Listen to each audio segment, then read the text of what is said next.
안녕하세요. 축구 터는 남자 야진입니다. 투엘 감독이 번리를 상대로 2대0 승리를 거두며 첼시로 부임한 이후 첫 승리를 기록했습니다. 램파드 감독이 경질되고 천재, 사이코패스, 전술가 등 다양한 수식어가 붙는 투엘 감독이 오면서 첼시가 어떤 새로운 축구를 보여줄지 관심이 모아졌는데요. 투엘이 부임하고 하루 만에 치렀던 지난 울버햄튼과의 경기에선 여러 전술적 시도를 선보였지만 0대0으로 마무리되면서 완전히 만족스럽진 않은 결과를 냈습니다. 하지만 준비할 시간이 좀 더 길었던 번리전에서는 본인의 축구 철학을 보다 확실하게 주입하면서 결과까지 챙길 수 있었는데요. 오늘은 투엘이 첼시에 부임한 이후 가져온 변화에 대해서 얘기해 보도록 하겠습니다.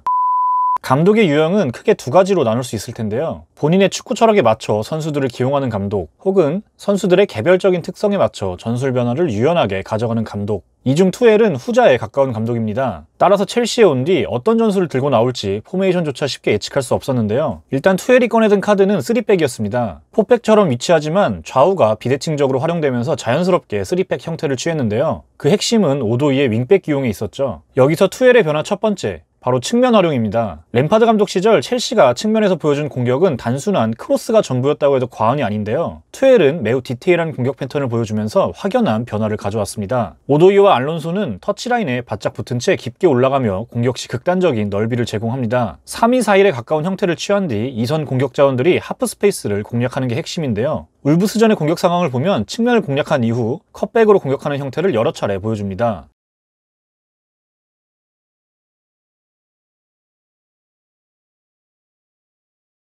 투엘이 원했던 방식의 측면 공격이라고 할 수 있는데요. 비슷한 장면을 여러 번 연출하면서 투엘이 강조한 공격 패턴임을 알 수 있었습니다.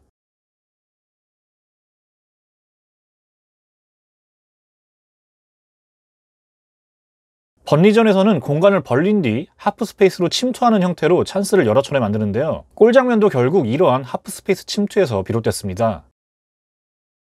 또 다른 측면 공격 방법은 이전에도 언급했었던 오버로드 투 아이솔레이션, 즉 한쪽 측면에 선수들을 몰아넣고 반대쪽 선수에게 1대1 상황을 제공하는 것입니다. 하프 스페이스에 위치한 2선 공격수가 한쪽 측면으로 이동합니다. 경우에 따라 같은 방향의 센터백도 올라오면서 수적인 우위를 가져가는데 한쪽으로 밀집된 상황에서 반대쪽 공간의 선수는 수비와 1대1 상황을 가져갈 수 있죠. 여기서 오도이는 매우 위협적인 공격력을 보여주면서 투엘의 신뢰에 보답했습니다.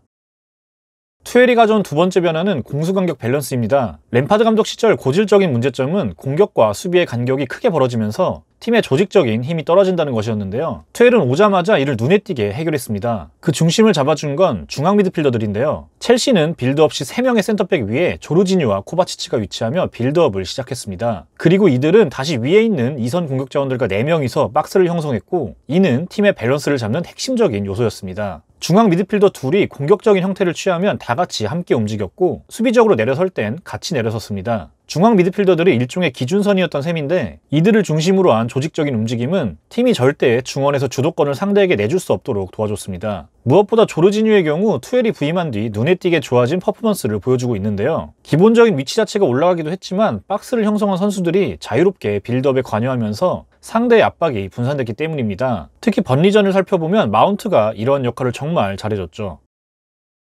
게다가 티아고 실바까지 볼 전개에 도움을 주면서 첼시의 빌드업을 방해하는 요소들이 여러 방면으로 분산될 수 있었죠. 투엘 감독이 지금까지 후방 플레이메이커 유형의 선수들을 기가 막히게 썼던 점을 생각해보면 조르지뉴도 당분간 계속 중용될 것으로 보입니다. 하지만 번리전에서는 이러한 빌드업 형태에 대응하는 상대 수비로 인해 전반전에 답답한 양상을 보였는데요. 여기서 투엘이 가져온 변화 세 번째, 바로 기민한 전술 대응입니다. 전반전 첼시를 상대하는 번리는 4-4-2 포메이션으로 나섰습니다. 그리고 전방에 위치한 두 공격수의 수비가 중요했는데, 이들은 첼시의 센터백을 강하게 압박하기보다는 2명의 중앙 미드필더에게 가는 공을 방해하는 것에 더 집중했습니다.